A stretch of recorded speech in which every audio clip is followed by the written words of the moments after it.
Hi friends, good morning. আজকে আমি নিয়ে এসেছি আপনাদেরকে বাক্সবাদামের গাছের কাছে। দেখুন, এটাকে বাংলায় বলে বাক্সবাদাম গাছ। এই গাছটা 1753 সালে কার্ল লিনিয়ান প্রথম আবিষ্কার করেন এবং এর বিবরণ লেখেন।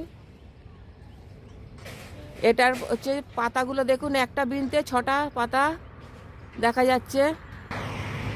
এই বাক্সগুলোর ভিতরেই এই ফলটা থাকে। বাক্সগুলোর ভিতরে এই ফলটা থাকে। কালো সুস্বাদু, কালো রঙের দেখতে হয়, খেজুরের মতো। এটি খেতে খুব সুস্বাদু। এটা উচ্চ রক্তচাপ কমাতে, স্মৃতিশক্তি বজায় রাখতে এবং হাড়কে মজবুত করতে এই ফলটা কাজে দেয়, খুব উপকারে আসে। এই যে দেখুন, এখানে বাক্সটা ফেটে গেছে, কালো ফলগুলো বেরিয়ে পড়েছে।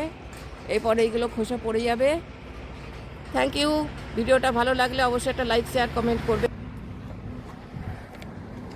আমার চ্যানেলটাকে সাবস্ক্রাইব করে দেবেন প্লিজ। Thank you.